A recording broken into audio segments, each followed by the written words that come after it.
Welcome to the Explainer. Okay, let's just dive right in, because today we're looking at a concept that absolutely turns traditional leadership on its head. For a really long time, leadership has been, mistakenly equated with absolute control. Picture the rigid micromanager who dictates every single little step to their team. But today, we're exploring a vastly more effective paradigm.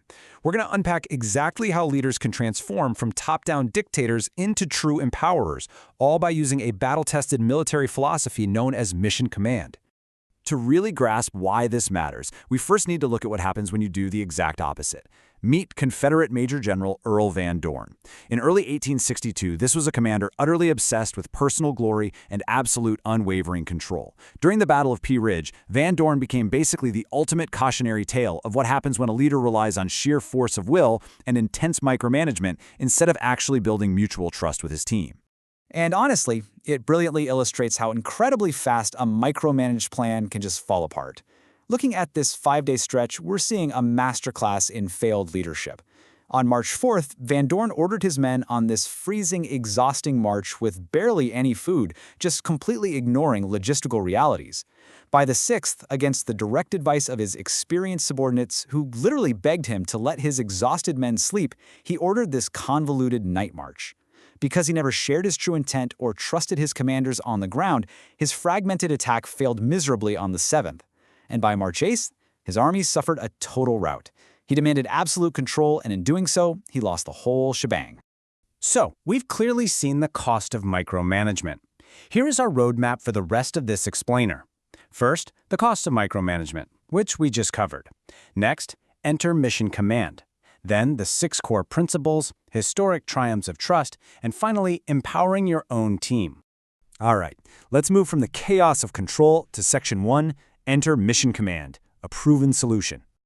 Believe it or not, the roots of this concept actually trace way back to 19th century Prussia.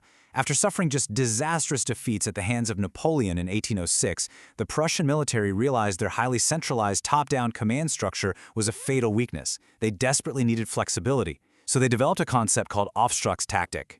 It's a philosophy that completely flipped the script, emphasizing decentralized execution and basically giving subordinates the initiative to make decisions right there on the ground.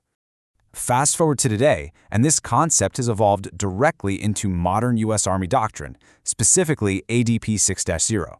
The doctrine defines mission command as using mission orders to enable disciplined initiative and empower agile leaders. So the absolute crucial takeaway here is this.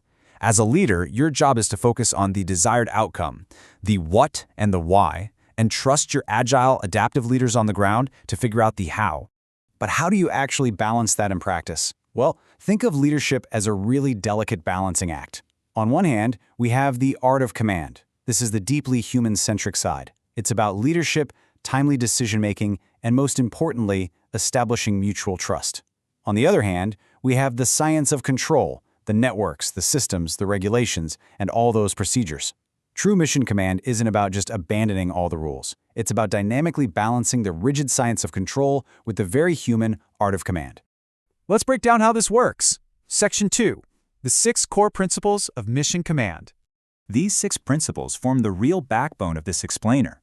You have to build cohesive teams through mutual trust, which then allows you to create a shared understanding and provide a crystal-clear commander's intent.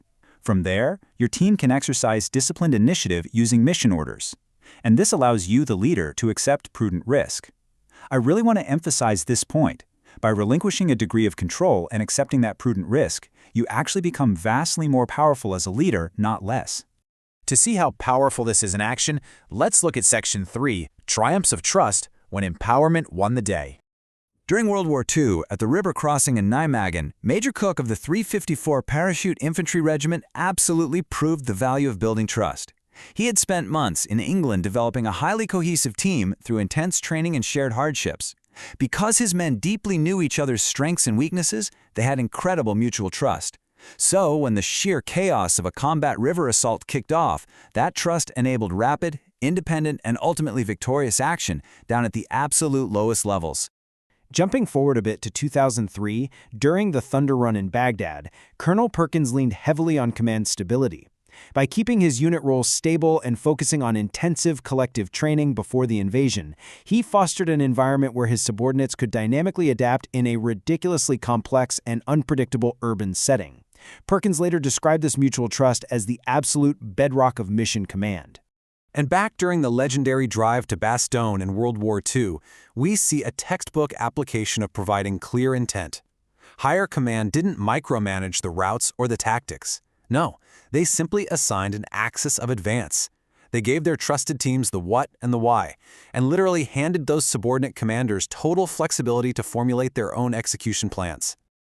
Okay, we've seen the history. Now for Section 4, empowering your own team in the modern workplace. You know, it's pretty fascinating how perfectly military doctrine aligns with civilian leadership theory. Way back in 1949, a researcher named Bernard M. Bass conducted experiments on leadership behavior that actually formed the basis for transformational leadership. Bass noted that the core aspects of transformational leadership, specifically building a culture of trust and empowering your followers to become leaders themselves, are the exact mechanisms of mission command.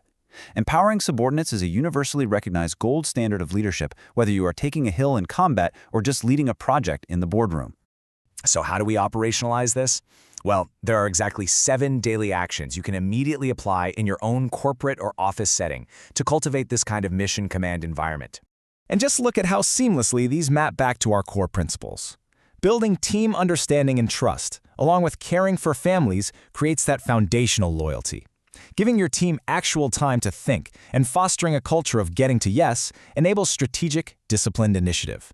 Thinking proactively anticipates friction, while writing concisely and pre-briefing comprehensively guarantees you have a shared understanding before the real work even begins. This, right here, is mission command for the modern workplace. I really want to hit you with this incredibly powerful quote from General James Mattis to drive the ultimate point home here. He said, "I don't care how tactically or operationally brilliant you are, if you cannot create harmony based on trust, your leadership is obsolete." I mean, wow. Your personal competence, your brilliant ideas, your perfect spreadsheets, they literally mean nothing if you cannot empower the team around you to execute them. Which leaves us with a final and frankly vital question to reflect on. In your daily leadership style, are you just giving orders and managing asks, or are you actively building mutual trust? The empowerment paradigm shows us for sure that the absolute best leaders don't create followers, they create other leaders. Take these principles, apply them to your team, and just watch your organization transform. Thanks so much for joining me on this explainer, and I really hope this sparks some powerful changes in how you lead.